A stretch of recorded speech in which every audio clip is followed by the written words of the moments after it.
wanna see you, or just let your body talk to me. Let your body talk to me. Shut up and let it talk to me. Yo no entiendo, pero dime con tu cuerpo. Dime con tu... You're watching Tools for Talent on TFT TV. I'm your host, Cheryl Martinez, and today my guests are Nikki Hill and Stacy Lentz. Welcome to the show, ladies. Hi. Thank you.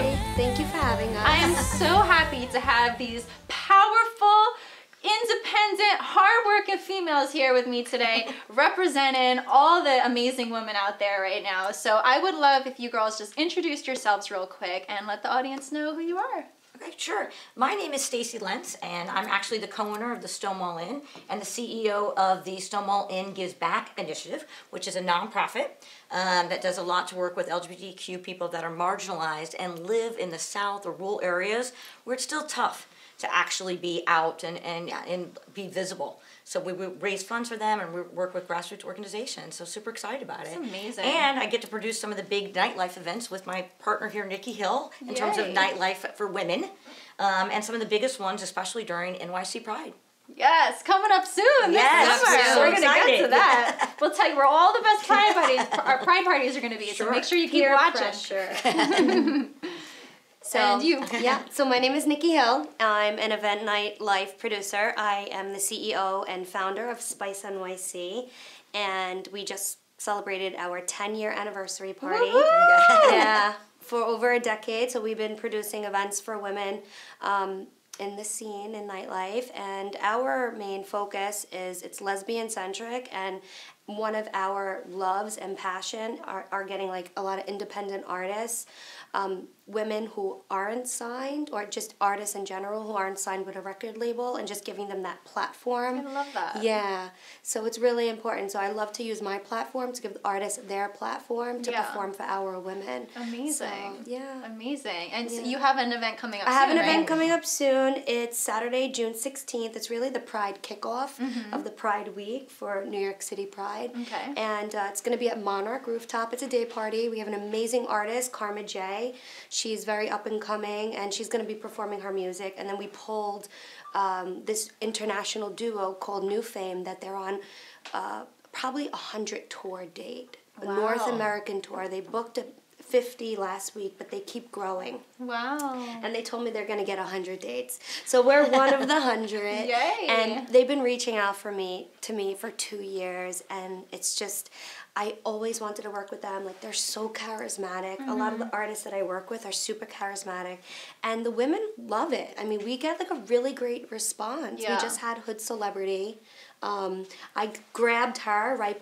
My thing is I like to grab them before they get signed, because we fundraise a lot too. And then they'll always remember you because of that. You know? So we grabbed, when they are super, super big, they'll come back and they'll still want to perform for you. Yeah, yeah. And we grabbed her, and then she got signed to Epic Records, and now she's doing summer jams. Amazing. So, yeah, so we're getting like a good You response. saw it first. I have a good eye. You have an eye for recognizing talent? I do. Okay, all right. So if there's any up and coming singers or performers out there that want to get your eyes to see them, how would they go about doing that? Everything is Spice NYC. My Twitter is Spice NYC. My Instagram is Spice NYC. Any Facebook is Spice NYC. And what advice would you give them to impress you, though? Like, what are the mean, tips just and advice? be This show is themselves. called Tools for Talent. So we provide tools, tips, and advice for aspiring talent. So these aspiring talent, if they want to be able to perform at your biggest, best parties in New York, because we all know that she throws the biggest, best parties in New York, how are they going to get booked by you? I'll be honestly, we love someone with who's building their social media, because I feel like a big part of the company's success is, yes, the feedback, but social media definitely gave us a platform and an outreach. So we want those artists to be just as active on social media, to bring their following, and also to brag about their talent. Because if you hide your talent, no one's going to see it. Yeah. You know? So be proud of your talent and really just be yourself. And the work, if you put yourself out there, the work is going to come. If you just stay in your house and, be introverted and not pursue anything or follow your dreams, like, it's not going to come to you. You have to go and be out, network. Very good advice. Yeah. You're absolutely right. And then show it to everyone. Make all your, the biggest tip, anyone wants to know a big secret on social media? never have a private account if you want to be public. When I see DJs that want to be booked and they have a private account, what are you doing? I think for some reason they think that they'll get more followers that way because their ghost followers will start following them. But honestly, it's just ridiculous. If you're right. good, it's a very good point. it's really like, if you're good, make everything public. Yeah. I've been public every single day. I'm like, I want everyone to know exactly what I'm doing. I want the paparazzi to be knocking on my door. I will welcome them. Yeah. More pictures, please. Yeah. Yeah, and we also have our big party coming up that we're due together, which is going to be on June 23rd. And who else is going to be there? And you are performing with us, and we're super excited because you always perform for us at some of our major, massive Pride events, so we're super excited. I never say no to these girls. When they ask me to come through to their parties and bless their stages, I will always say yes to the day I die. I will always be there for these girls because they have always been there for me. Like, they've been booking me to perform since I first moved to the city, and just the love and support and positive energy that I feel from you girls is why that you girls are like, and your parties and your events are at the #1 top of my priority list. Like, I would perform over your parties over any other parties if even if I got like the bookings before or after, you know. And we're really excited because this is the 18th year of peer pressure. 18. I think it's 18. Oh my I have to double check. You might be right. I think it's 18. I have to know. I think We're it might be right fighting. to 19. It might be 19. I don't know. So we're super excited about that. So typically anywhere between 1,500 to 2,000 women. And this year we're doing it on a dock yacht because no one wants to be trapped out on the ocean sometimes. A dock yacht Pride. A dock yacht on Pride. And also that's a good little like marketing strategy too. Sure. Because, So you people never want to hear come it and that go. way. Yeah, people want to come and go. Yeah. And we've got some amazing DJs, and we're super excited. And we're doing that also with our other partners, which is Hannah from Girl Nation. We're super excited. Shout out to Hannah from Girl Nation. Love her. She also does a monthly Friday with me at Stonewall. Yes, I performed there too. Loved it. Upstairs every Friday, the first Friday of the month, and Girl Nation's been around for a super long time too. And then also Las Renas is with us, and then Kate, who's been kind of the founder of this party originally, is from Love a Girl, exactly. So we've been, it's kind of a very eclectic mix. Yeah. So we've got a bunch of different promoters that have a bunch of different. Taking like all the big powerhouse women in New York and putting it together. Exactly. It's unstoppable. Exactly. Yes. We're excited because we get everyone's kind of got their different crowd, and Pride is the perfect time because it's really about unity. Yes. So all of us come together, and we're able to get everyone in the same room, in the same space, and the same safe space for women, which is incredible, from every kind of different walk and every different kind of part of the city. I love that. And we also get a lot of international people that come for it too. A lot of international because they come to New York City because that is the epicenter. That's where the Stonewall riots happened. Yeah. That's where all the political movement really was the founder. It was 1969, right? Yeah, we're getting ready to actually prepare for Stonewall 50s next year, and New York City's hosting more Pride.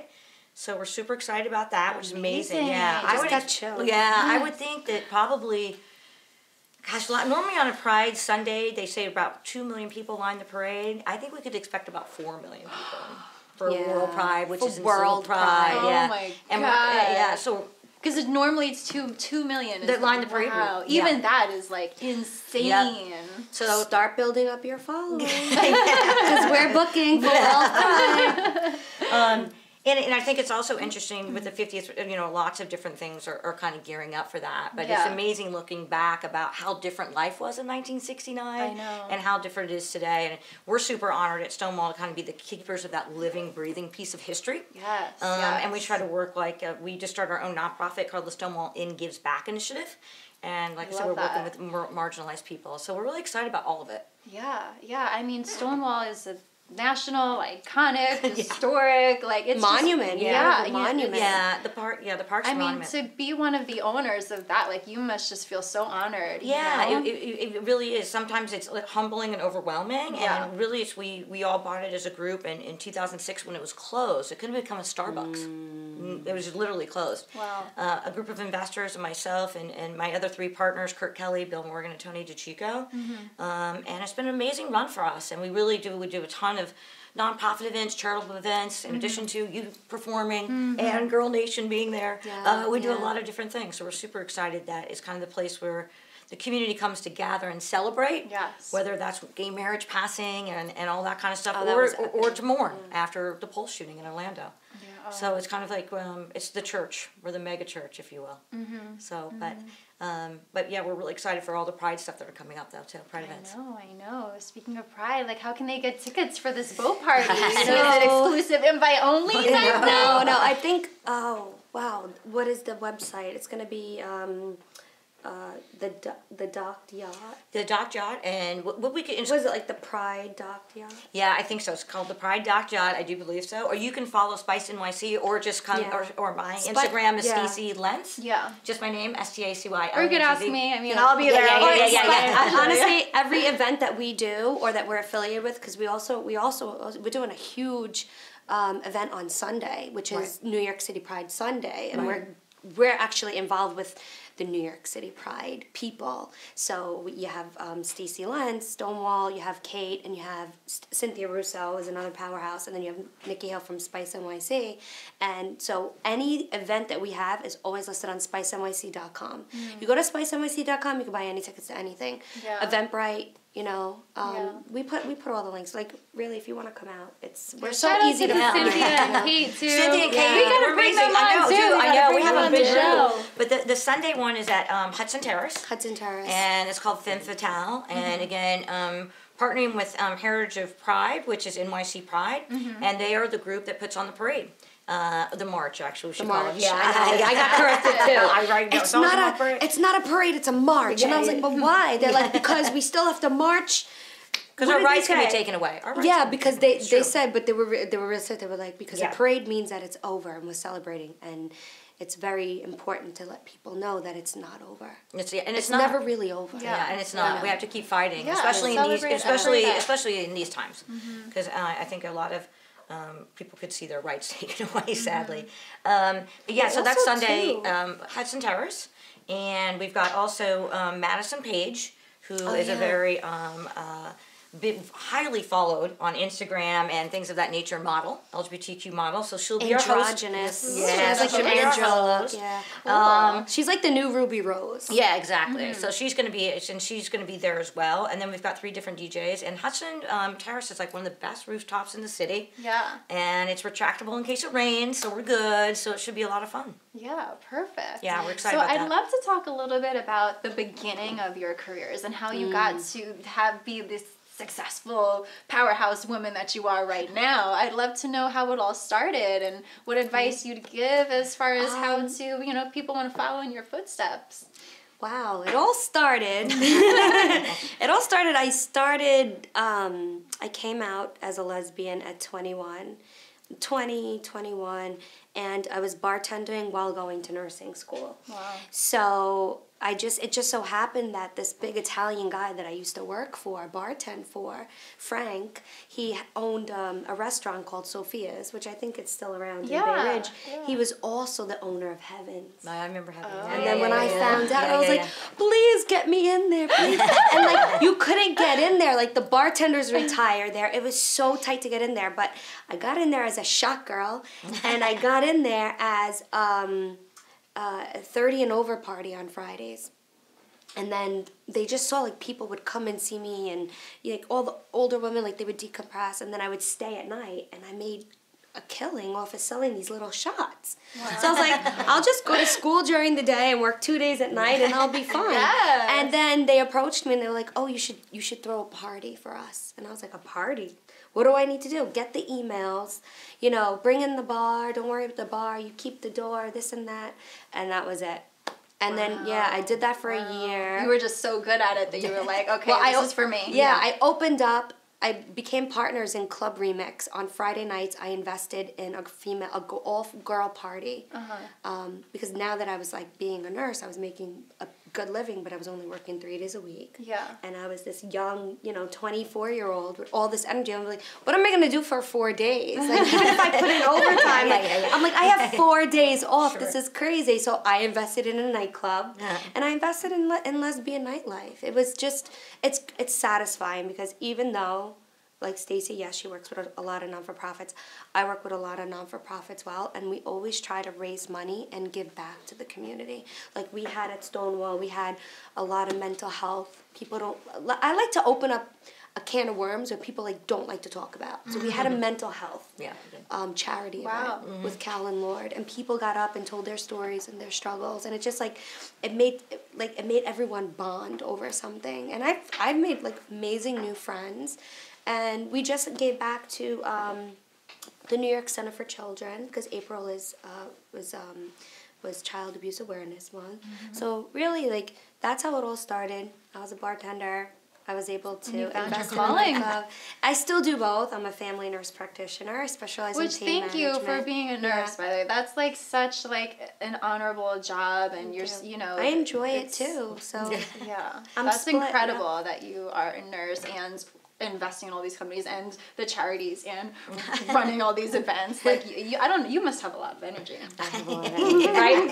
Stacy? Yes. It's your turn. It all started when? She's like, so, funny enough, I grew up in Kansas, so I always kind of had struggled with coming out because of Christian, conservative, Republican state in the middle of a cornfield.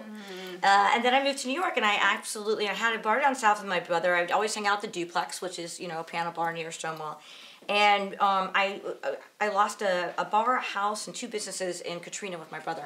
Oh my God! So after that happened, but it's an amazing story because after that happened, I ran a huge kind of fundraiser charity event with the owners of the Duplex, and I packed it, and I had tickets from the Yankees, and we raised like $40,000. They're like, every single, queer identifying woman in all of New York City. You love fundraising. You're passionate about activism.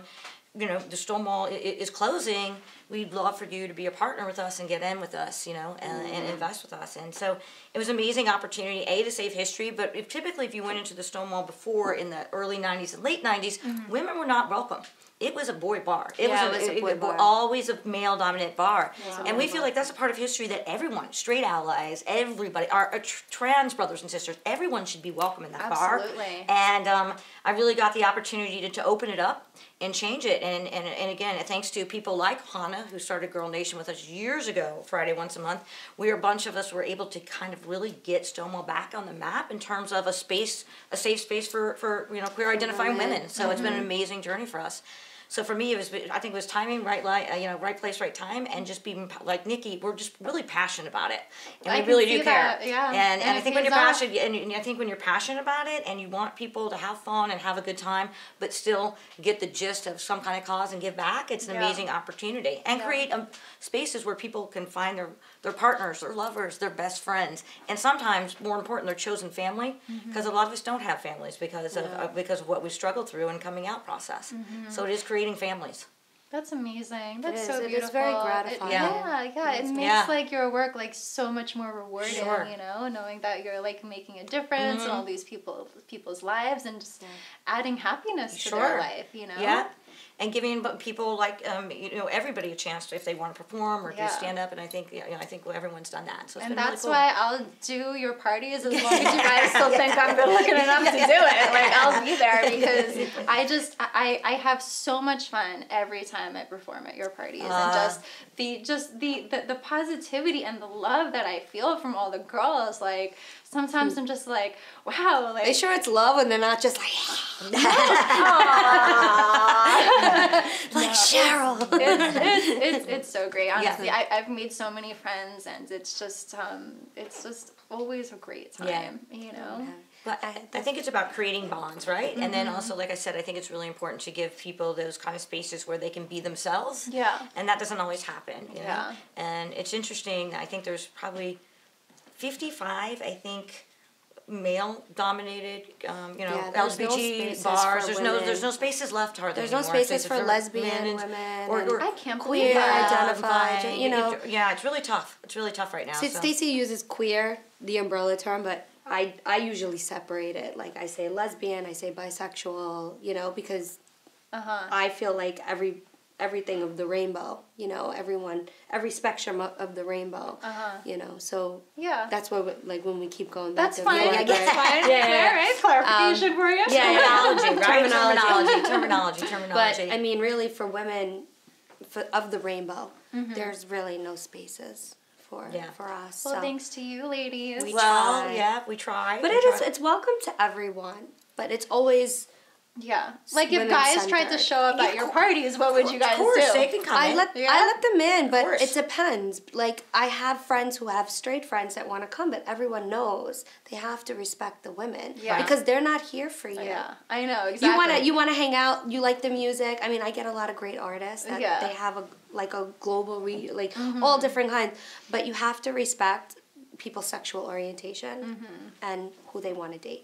Yeah. It's interesting though because I could just imagine like it's probably every straight guy's fantasy to just be like surrounded by all of these. You know what? But some people they don't want to go out to feel rejected. No, Or some men like they want to come like they don't want to be bothered. And a lot of straight women come because they don't want to be bothered by men. Right. They just want to have fun with their friends. Yeah, they just want to have fun with their friends. They want to chill out. The music. Yeah. And that's a really good idea. Yeah, they just want to have a good time at their parties. Yeah, they don't want to be bothered. And it's also just, and their husbands don't mind. Yeah, that's true. Like my husband, he bring him home. He goes, he doesn't fight with me, Nikki, when I want to go to your party. That's fine. And I also think particularly like at Stonewall, we're very mixed. Like you could go on there any night of the week, and you're going to find straight people. You're going to find Stonewall especially. Guys, girls, and it's amazing. I think it's great too, where you can have that kind of space and mix. Yeah. But typically, the parties that we produce, especially the Pride events, we want these massive events are for women. That's the key because there's not enough of them anymore. And we really want to celebrate that. And we want to celebrate that kind of space where, again, no one has to worry about a guy coming up and hitting on them. That defeats the purpose of what we're trying to accomplish in that environment. So guys are welcome, but if that's the case, then I'm sure that I'm sure the girls would kick them out. We wouldn't even have to. Yeah, do you have any crazy stories of any scenarios of anything that's happened that you want to share? I got I don't even like to use the word alternative lifestyle, but we get a lot of swingers sometimes. They come in and they have fun. They come in 2 and they leave in 3. I don't care. Like my big thing is unwanted advances, respect people's personal space, and no arguing or fighting, physical contact. Yeah. Other than that, and don't pass out. Hold your liquor. Don't get poisoning at my party, please. Well, it really is. I mean, I think it's about consent, right? So it's about consent. And so consent is always the key in any kind of, I think in any kind of, space, right? So especially in what's supposed to be in, a safe space for women, consent is key. Yeah, no matter who is in a party, consent. That's why that's why for me I make it open to everyone because consent is respected. Right. So it really, in a sense where people are worried about, this is my sexual orientation, this is my sexual orientation, and then there's that debate with sexual orientation, sexual preference. But at the end of the day, everyone's going there to party. And then adults consent. So it's about whoever they want to be with. That's their decision. We're giving you the space, so you guys have fun, but, be respect the boundaries. About it. Sure. And that's what every single club party I've been to that was related to one of your events or one of your associates' events, I can't think of any one time where anything has gone wrong, where there was some scenario, a disrespectful scenario or a fight or anything. It's just not that kind of vibe. No. And I think that because we're lucky enough that we especially at those larger parties, we're attracting people that do want to have fun. They want to be there. Yeah, I think our agree with you. Attract it. I feel like the promoter and the event producer sets the tone of the party. Yep. I have people come to me. I mean, sometimes those nights, my first drink, a lot of times it's at 2, 3 in the morning. A lot of people come to me oh, you're so professional, because I don't want to be all over and carry me out. Maybe when I was 10 years for some birthday parties, but it's at the end of the day, it's a business. Now, doing peer pressure, you have to understand. There's 6 women involved. Yeah. So we may all chat this powerful women. 6 that all have strong personality. That all have their own event businesses. That all have their own. That must be tough. I'd like to sit in one of those meetings. No, you don't. No, you definitely don't want to be No, you don't. But at the end of the day, nobody makes a move without us voting on it. Yeah, exactly. Nobody makes a move. We could all talk smack and be like, well, but at the end of the day, everyone is comfortable with each step of the way and what we do. Yeah. Because sometimes I'm like, well, I want this way, but you know what? If it's going to make someone unhappy, then propose something else. And these women are smart. Super, super smart. Kate's been in the game for like 20 plus years. Danielle and Hannah been in the game for over, maybe close to 15. 15, I think. And so. Lori too, around Yeah. maybe a decade. Yeah. So, you know, we you guys aren't rookies. You know how to handle your business and how to handle it respectfully, and you know. But tips for talent out there, just really quickly, I would say we're getting older, so we need the younger generation to step up and start producing some events too. That's really true as well. Yeah, come to us. Yeah, We'll work together. Yeah, well, what advice would you have for aspiring event producers and just even club promoters who are starting there and want to, you know, evolve to bigger events?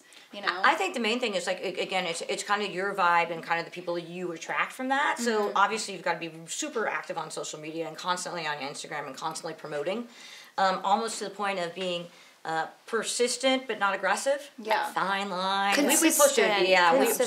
We will push, but not, you know, in terms of come, but you don't want to drive people crazy. And I also think, like, you know, like kind of like Nikki said, getting in the right talent is really critical, but also finding the right space, the right DJ, providing the right music. Shout out to DJ Christine Bungay. Yes, love Bungay.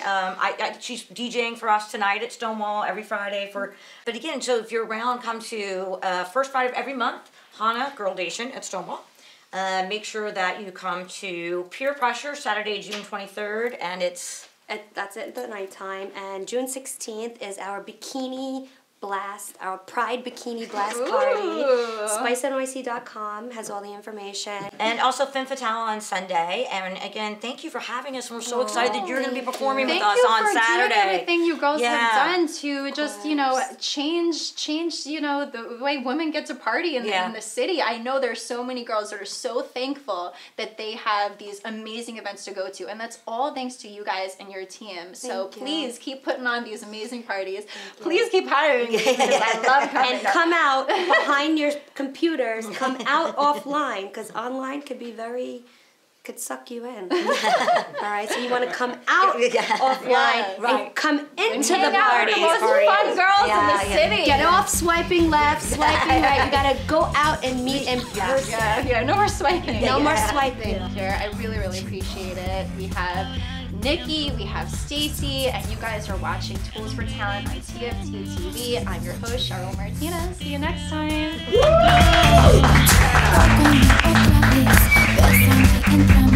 Enséñame todo tu